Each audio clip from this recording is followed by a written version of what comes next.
like a daddy Mac. Dan's 30 years got our way, trading life and markets every day. Rusty's chained to the mines, digging deep day by day. But when Option Omega releases new features, he's free to come out and play. Option Omega, you're trading home, where every move makes you feel less alone.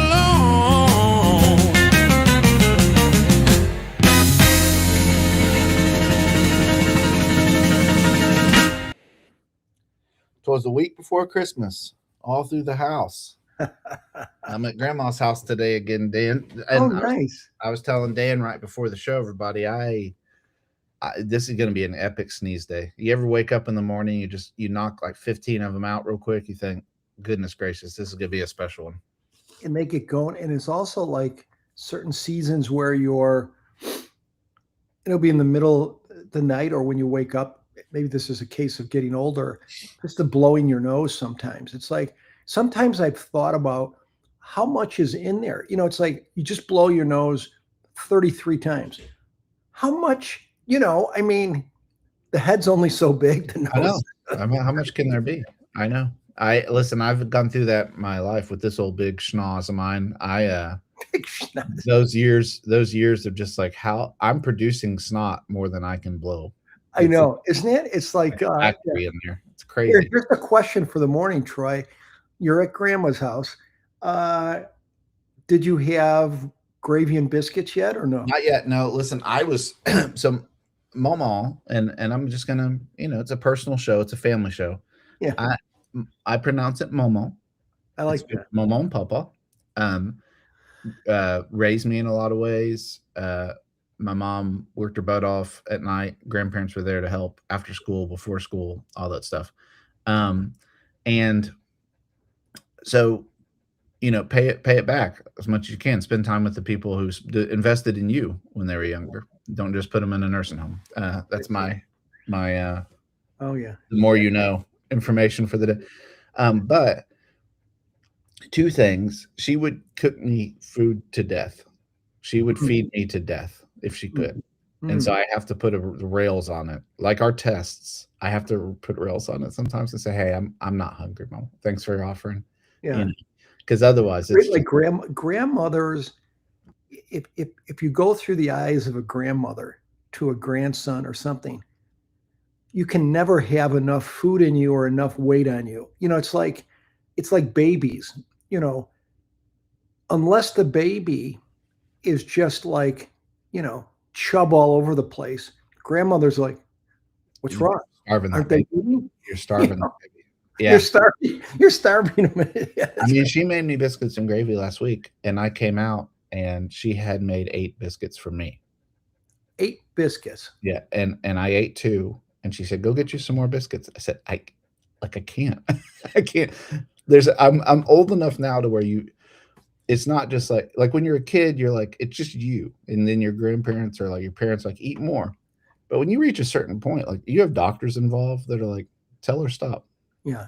Tell her that's enough. It's not like you're, when you're 17, 18, 16, it grieves me to look at those kids now and just say, I'm jealous.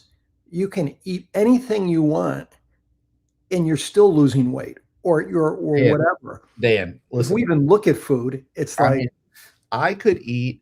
We would have these Christmas tree cakes. They came in a box. Chat, if you know what I'm talking about. They come in a box, and it's like Christmas tree cakes, just like Little Debbie's or whatever, but like Christmas tree cakes. I'd get a box of those things, sit on the couch, dip them in milk. I'd just eat a box of them. I weighed like 70 pounds. I was like 14 years old. I weighed like 90 pounds. Like I was tiny. You were, yeah. So, and then 24 came and my metabolism said, yeah, it's over. We'll see you soon. So Matt's off today. Matt's visiting Rusty. Rusty's visiting Matt. I don't know. They're Yeah. both from the same location, so they're eating breakfast together Nice. this morning, which Nice. is sweet. I guarantee you, they're not eating biscuits and gravy. Zom, shout out Zom. Zom is up early. This is the first. I don't know if Zom's been on the show before. Dan, Zom's a fan of the show. I've had dinner with Zom before, Oh, wow. and Zom is a California man, and it is 5:53 in the morning. So shout out Oh, yeah. Zom. Californians should get extra points. I when they- I remember when Dan and I went to California, I thought it really is pretty early to do that show in the morning. oh my goodness. So- Yeah. It's but you know what? I've always thought like the traders because you had I think there were 3-4 different options exchanges. And I don't know how many there are these days, probably more. But a lot of guys in Chicago would, quite a few, if they were with a trading company that had traders in San Francisco or New York, some might go, but some like to go to San Francisco because their thinking was, hey, I can hit the beach by 1 o'clock or I'm done and I've got the day. The negative is you're in the trading pits at 6:30 in the morning. That's exactly right. That's exactly Too right. early for the body to yell and scream. Detective said, I'm 65 and I haven't gained more than 10 pounds since high school. Detective, I can gain 10 pounds over a good lunch. Oh, easy. It's Easy. it's See, crazy. that's great. People, and you'll see people that are either through discipline, which I don't have in that area, or others that have kept their weight since since they were a young man. Others we have put on. It's like we've we've doubled our weight. Or I enjoy traveling with Dan. Dan and I are little partners because really we're setting up our whole day around lunch and dinner. Like where we're going, we both feel that way, and we're feel strongly about it. So why would it's important, and especially as you go to different places, you want to what's kind of neat about this area. Yep. Anyways. I love it. Well, listen, got a test to look at. Got 2 tests to look at today. First off, but real quick, I mean, Dan, yesterday's market, I mean, it's kind of proven the point I think we had. When you ain't got a lot of liquidity in the market, these swings can just, I mean, it was all over the place yesterday. Oh, yeah. I mean, we went near, what was it? We went near Wednesday's high. Yeah. Right? Yeah. Wednesday was the day you had 100-point range. Yeah. Went from, excuse me, the top of the range to the bottom. Thursday, we kind of moseyed around the upper end of the range and then backed off. But you're right. It just seems like it's just going up, going down. But volatility isn't really, even like Wednesday when the market was tanking, VIX didn't get that high. VIX is kind of uninterested so far in this move. And I expect today looks like it could just be a total nothing burger. And then you got really a week and a half left in the new year, right? You've got next week, you've got Christmas, and then you have the day before Christmas. I think it's an early day. You get out at 12:30. And then the next week you have New Year's Eve, I think, is a full day, and then New Year's Day. So really the next week and a half is, you talk about illiquid, but it, again, doesn't mean we can't move. And we'll see if I hear this Christmas rally, Troy, is it officially, maybe Chat can help, is the Christmas rally, does it start before Christmas? Is it the day after?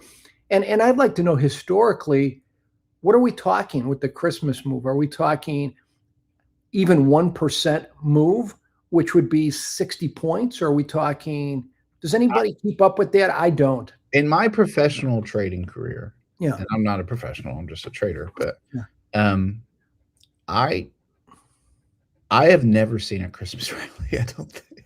I keep hearing about it. It's like a unicorn. It's like people telling me about this Christmas rally. My read on it is that basically anytime after Black Friday, when the market goes up, that's the Santa rally. Which would be, Troy, I mean, if you look at on a price chart, I think, what is it, NOV 20 to DES 10 or something like that, or for a 3-week period, we went up near 300 points. If that's not a rally, That's like a 2 standard deviation. If that's not a rally, what do you call that? I You mean, know, listen, that's pre-Christmas rally, and then yeah, just the front running the Christmas rally. I yeah, suppose. I mean, Tom says but Dan, CNBC, Bloomberg, FinTwit says it's quad witching today and biggest OPEX ever. We can move 10,000 points today. I've Now, heard, people, like today's the battle of if you're a Civil War, what's the biggest battle like Civil War? Oh, it's the Gettysburg, right? Gettysburg, yeah. So this would be like the battle. I heard that from a couple students yesterday. It's just like today could be the epic battle of all time. I'm like, why? And then they saying, I mean, it's I still think, in terms of, I get it. Can open interest be kind of a magnet of where price can go, right? If they talk about if there's huge open interest in the pits as traders are unwinding, and there's some truth to that, but I still say, it's like an ocean, right? It's big. You're not controlling it, right? And when the market wants to go up or down, I've seen plenty of times where the open interest was huge and it just went right by it. Yeah. I mean, on a slow day, yes, I think it can. And I don't know all the forces at play today. But, if you asked me right now, I say it'd be a nothing burger, but, we'll see. We've had some, I think the big thing for people struggling with at times can be the ranges, right? But net, we're not really going that far, on a week to week at times. And it's just getting used to, the ranges. And it's the speed at which it hits, not like a Bollinger Band, but like a cloud or whatever, a resistance support. It's the speed at which it's going back and forth, I think, that hurts people. Wow. And here's the kicker. While vol is dying. Yeah, but I think, people, and that's where you can, like in the back test, don't you think, Troy? You look at the back test and you think of, just take a particular strategy. I was just thinking about this in the car as I was coming home from Panera. I do my best thinking when I'm coming home from Panera Coffee. And Rusty was talking yesterday about double calendars the last 2-3 weeks maybe haven't been as stellar as they've been before. Did I get that correctly? Yeah. And I just wondered, I was just talking a little bit with Rusty after the show yesterday, could it be in those situations? I know, you never want to just, okay, you have a 3-week, losing streak on a strategy that's been tested for years and years. The worst thing to do, right, is just, tear the roof down and put up another roof, right? It's, hey, if you can test that period, right? And I was just saying, like, would you say, Troy, with those DCs, has the main, like we were talking about, okay, if you normally do like 20 delta double calendars, what if you did 30 delta, give you more room in the middle, or maybe a double diagonal, you're buying less extrinsic value, that should ease the pressure off the middle. Have you noticed in double calendars, and maybe Tom or anybody in the chat could address this also, were the losers over the last 6 weeks, were they more from, did they lose because of a delta trigger? In other words, a price move too far, maybe past the calendar, past the short, or was it more of a middle action? That the premium in the middle goosed you with the volatility. What have you noticed with the DC? I think in October, I mean, I can speak personally. I think October, November, the moves were, if I remember correctly, like the losses were from put tested, because we'd have those kind of sharp overnight. Okay. The last month really has just been vol dying. That's my read. So the last month has been in that middle. Yeah. So I just wonder if you could test it like in December, if you had with a higher delta, right? Because a higher delta is going to bring that middle up, give you a little more, maybe withstand that. Or would that be a time to do like a double diagonal where you're using the same similar shorts, but your longs are further? Some way to ease the pressure on the middle of the graph. I think that's the case. Is again, I'm not convinced.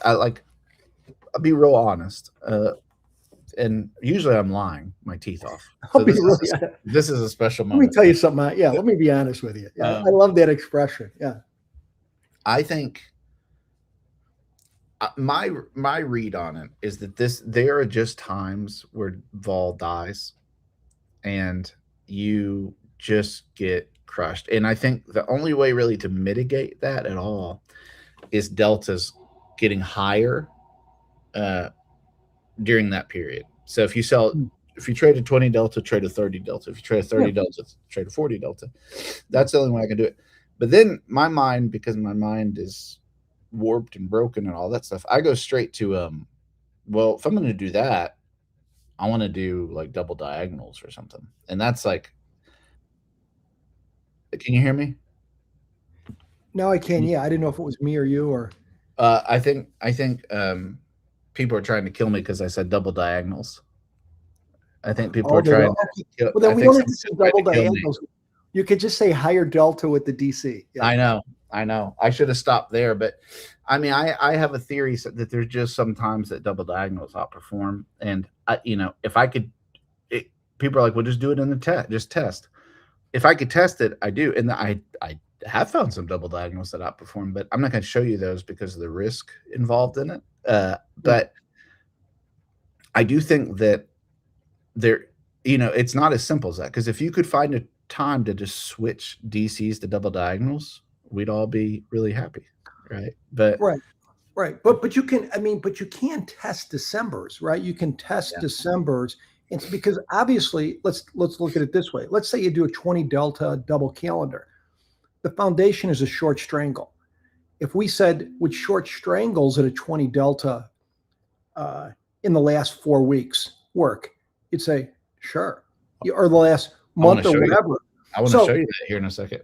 Well, yeah, but so the foundation is the exact same. It's where do you put, one thing could be where do you put your longs, and that's at least a thought with a double diagonal. But you said another way to tweak it is make it a 30 delta or whatever you have to do. Just get more juice, get more juice, or set, here's the thing that's always interesting from a testing perspective. I think you look at DCs, you look at the stuff and you say, okay, there's periods where vol just is getting baked. It's just dying, right? And so when I'm looking at this with the higher deltas and stuff like that, we've tested a lot of times like situations where short long that like it is a higher number, meaning there's more juice. Yeah, that's a good idea. Well, if you keep going high enough, the tests are great, but the trades are really small. And so they kind of get filtered out of like, well, that's not really trustworthy data. But my case would be, kind of my argument would be like, yeah, that's probably why you wouldn't be taking any of those during this time period. So it kind of plays out that way. Like, of course, yeah, all the ones that you just lost in the last 6 weeks wouldn't have traded with a higher short long delta, And so that's the art of backtesting, is like you want more occurrences. The more occurrences you can have, the better. But also there is data in there that shows like the more juice you have, the better you do. Yeah. And so it's that balance. And when it comes, I know this is kind of not weird, but when I look at, if you said, how did most people, since Tom's here, trade, in the trading pits or even when they were up in the offices down at the CBOE, they were volatile. Were you at the CBOE? I was there once. I went there. They had a cigar shop there. I went with my buddy Troy. But the thing is, they were volatility traders, right? They made, which gives, not that the retail has to be, not that the retail traders have to be necessarily volatility traders, but I think understanding, trading from a volatility perspective, right? Keep in mind, however you trade is crucial.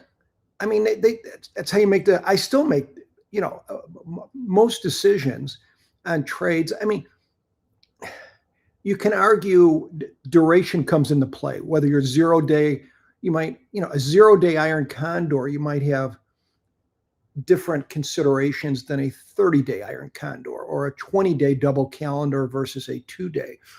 But I think volatility and just simply trading the ranges. I mean, the only qualm I have with the whole, because, I love, Tom Sosnoff's a friend, and I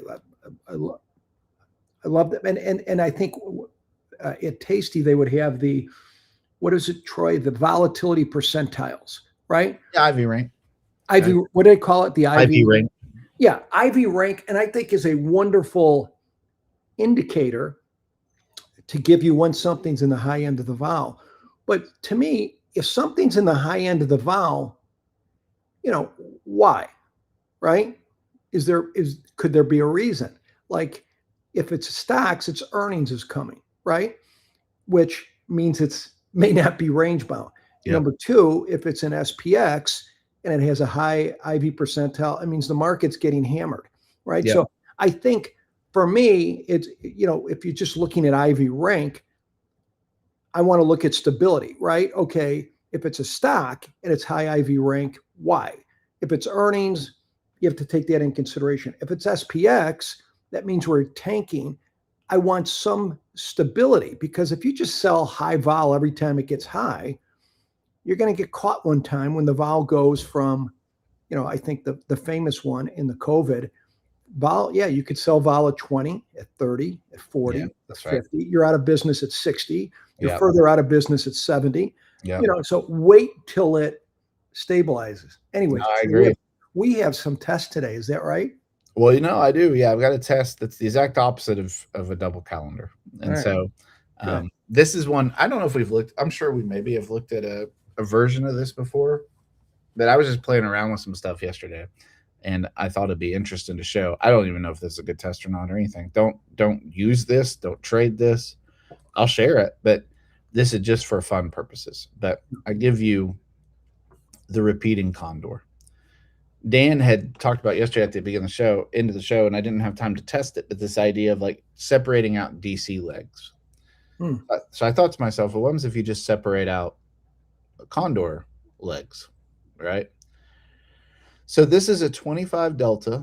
Let me explain this and then explain why I'm not apt for you guys just to go hog with this. Please test it, but it's called research, the research tag for a reason. 25 delta iron condor, and it's 50 wide. I haven't tested the widths. This is just first strike. 50 wide. I'll tell you why it's 50 wide in a second here, actually, for the purposes of this. You open it first thing in the morning, 9:32, and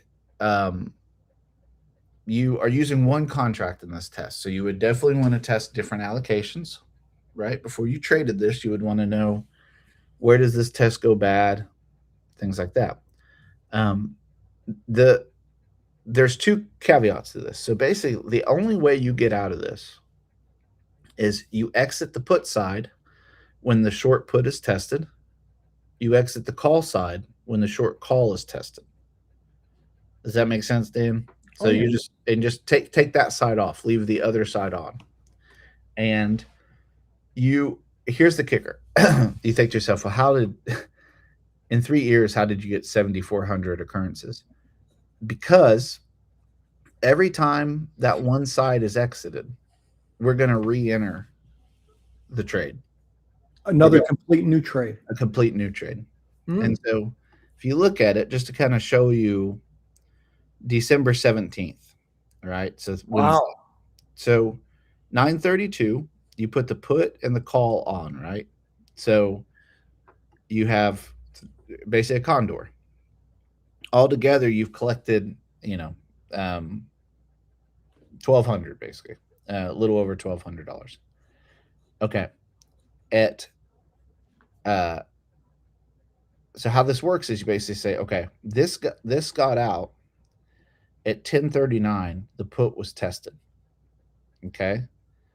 Well, at the same time, at 10:39, as soon as that put was tested, we basically opened up a condor and opened up a put, opened up the put spread, opened up the call spread again.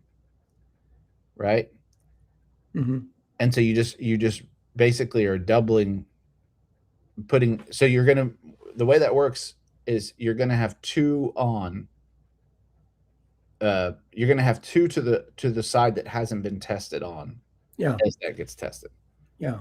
That's the way that works. But one's gonna be wider at that point. So I explained that probably the most ridiculous way possible. But Yeah. it with the one lot, you would expect this, I think, to perform, and it has performed, right? Since SPX dailies, it's done pretty well. Dan, initial thoughts about that idea of just a repeating condor. I like it. I like this test. I feel so proud. I feel so proud when Well, Dan. no, I don't know what that means, but that I like it. I could be, but here's what I like. I mean, you're basically just selling a 25 delta strangle. The longs are just there to appease the brokerage firm, right? And That's right. That's right. I'll get to what I don't like out of. I mean, the only thing I don't like about this starting out, but it makes total sense what you're doing and why you're doing it, but from the margin perspective, because it's like, am I right? Each of these would be maybe $4,500 because if it's 50 wide and you're bringing in $5 credit, maybe 4,500 margin. Is that right? Did I get that, Troy? Yeah, I'd have to dig into it, but let me share it. But yeah, I think that's about right. Yeah, and it's kind of like a multiple entry thing, isn't it? You're entering them. I mean, the only other negative I can think of would be, and I like it, you're just kind of putting the hammer down on these things. You know, if so you might have 4 or 5 on some days you won't. Yeah. A whipsaw, right? Could be if you're, if the market goes down, you get stopped out of the short put. Now you put one on, right? Yeah. And then if we fly back up, right? Yeah. You can get, you can get a whipsaw. But I really like here's what I like about it from a risk management, the fact that you're doing it the right way. 25 delta is fine. You're just selling the strangle. It's a good win rate, 60, almost 62%. But as Barney Fife, to me, the risk management, if there should be a statue for anybody in the world of risk management, it's the great Barney Fife from Andy of Mayberry. Nip it in the bud. Yeah. And you just have a simple, maybe if you want to talk a little bit, Troy, on what I like is when it goes too far past the short, you're nipping it. Where do you have it at on this? Yeah, basically when you get to the short strike. Oh, when you get to the short, just nip close it. No. Which is, you know what? It's easy. Yeah.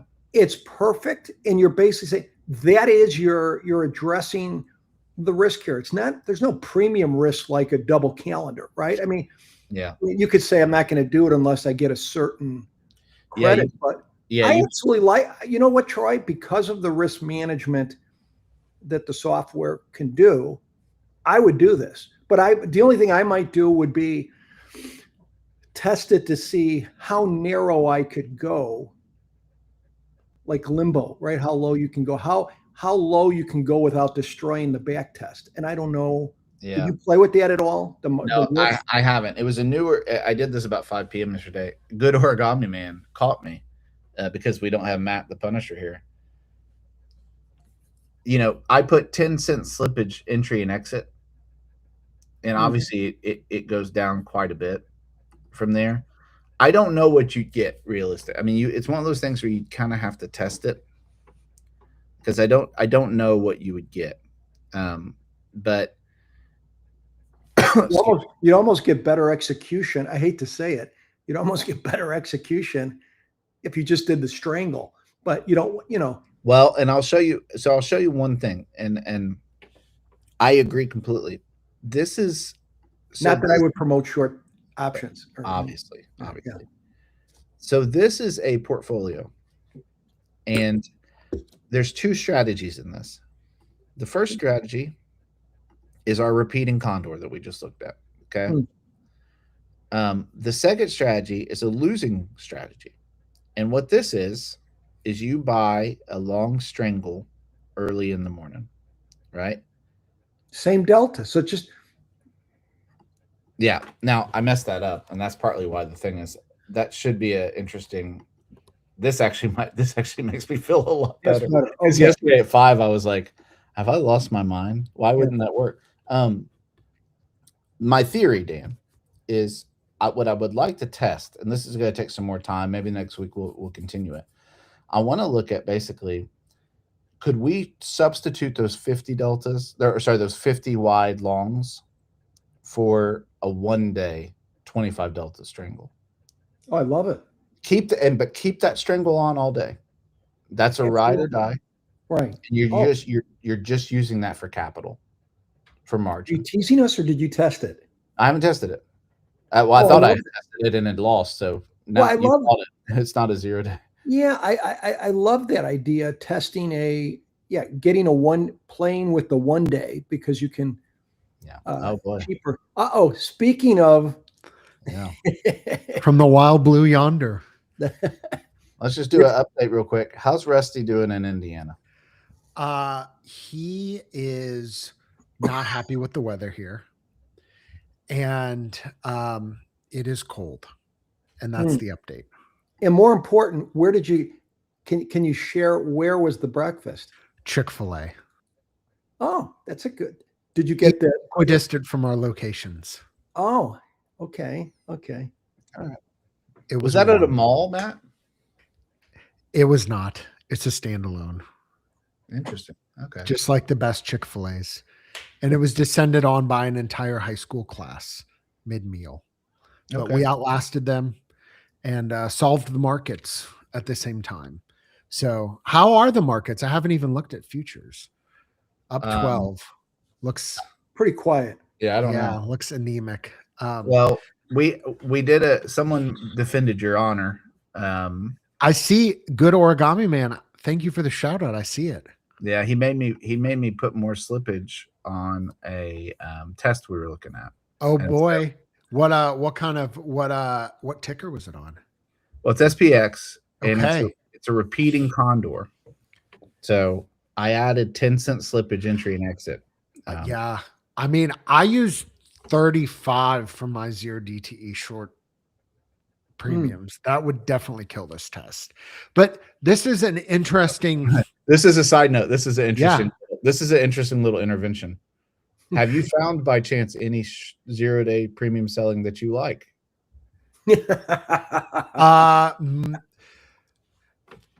Not that has exits.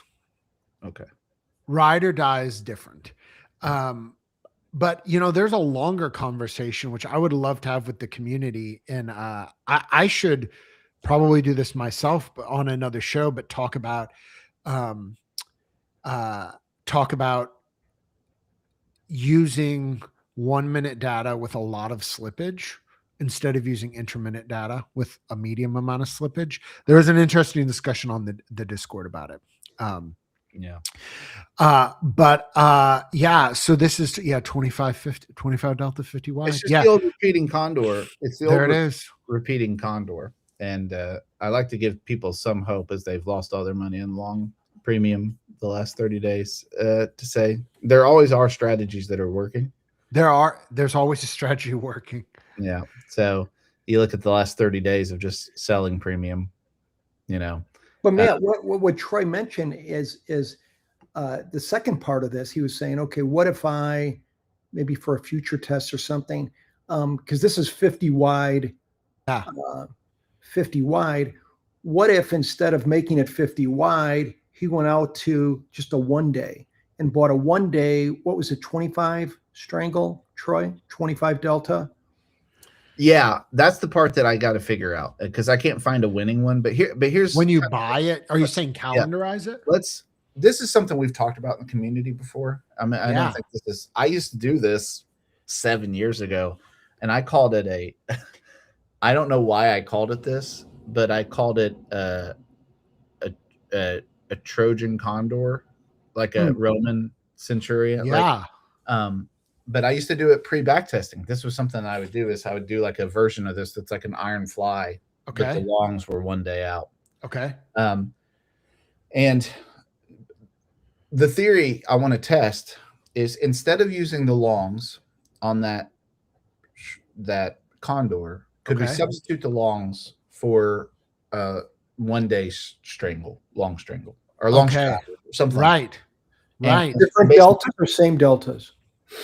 I don't know yet. And sure. use those as the margin, Yes. and then you're just trading out shorts all day long. I'm not But just so you know, for warning, shout out Troy, Wizzy. I think Wizzy had done this 2 years ago, so I don't know, but just so you know, Troy, we don't want to upset Tom or anybody in the chat. Yeah. If you make the longs lower or more out of the money than the shorts, it's going to be something called a double diagonal. And I know Tom doesn't particularly like those. Well, but don't you think? You triggered me when you were talking there. With the big iron people. Yeah, with the big iron condor problem that happened, where people got hurt because of that. What was the theme? Stop again. Stop loss. But would one way to overcome that? Let's just say somebody's doing 10 iron condors, right, or whatever. Just always have a little bit of 1 day out or something. Some little strangles as a head. However much what you're comfortable. That would take care of it. And then they could play whatever shenanigans they want to play, right? Well, and my feeling on this is I don't understand why people who are exclusively short premium, which is a lot of people, and I'm not criticizing that as a structure, and I think it works for a lot of people. But what I don't understand is a lot of those people have never even looked at mixing a long premium trade in there. And if you have a short premium portfolio that works for you and is profitable and is, working, that's fantastic. I would posit it would be interesting to run an OO portfolio with a long premium trade in there. One of the long ricks or ribs or something that's got years of data and back tests and, maybe not change anything about the way you're trading your shorts, just mix that in and see what would happen, Oh yeah. Just an idea. I think you have to look at it, good origami man. I think you have to look at it in basically the only way this will work, this type of like philosophy of it will work, is you have to find, this is personal experience, you have to find two separate trades that work for this. It can't be a loss loser. Like you can't have a 1 DTA strangle lose $20,000 and then the other one make 50,000. It doesn't work that way. You have to be able to find two strategies that are weirdly correlated, but they're seemingly not correlated. And that's hard work. I mean, I'm not saying that. So to the point of double diagonals, why are we joking so much about it? If anybody's new here and they're trying to figure out double diagonals, if you want to combine the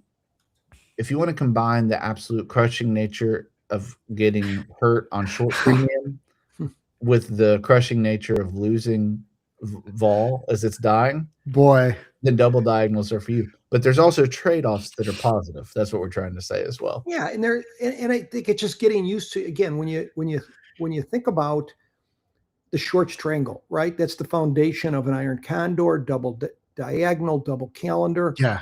Just where are you putting your longs? That's all it is. And playing in the back testing to say, hey, if I put my longs in the same expiration, some kind of iron condor, okay, no problem, right?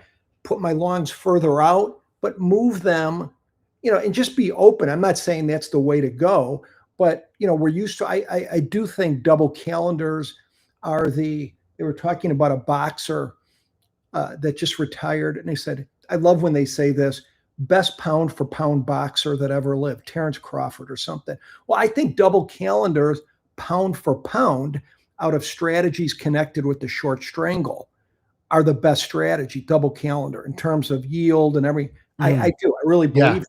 But I think iron condors are very good in the right hands. Double diagonals are very good in the right hands. Double diagonals just do not give you the price protection, and they cost more than a double calendar. But I think if you're open to, it's all about premium, right? And it's just looking at those and being open to things, right? And you know, Listen, I love a little bit of controversy. It's great content. a little bit of controversy. And, you know, people who are mad at diagonals, people who are mad at calendar. Listen, people get mad at anything. Anything we could ever say, or any trade that you could ever show someone, there'll be someone else that says that's the dumbest thing I've ever seen. Yeah. That's the point of data, and that's the point of research. So you can do your own research with option maker. That's the beauty of it. Listen, Mark's about to open. It's going to be, as Tom said, today, you know, this isn't financial advice, but the market's probably going to move 10 to 15,000 points today because of Troy, what's happening? 10 to 15,000. 15,000. Matt lost his internet. He got so excited. Yeah. Apparently. Hey, Troy, what's happening Monday? Oh my gosh. Thank you so much, Dan. Dan, we've got the OO show Monday morning, but then from 12 to 4, we have a Christmas extravaganza. The tests are rolling in. Send your trades of the year. DM me today. There have already been multiple songs pre-recorded. Song. Wow. Yes, ready to show you. I don't know. Can you hear, or am I? You're more machine than man now, Matt. Yeah. All right, guys, listen. He is. Have a great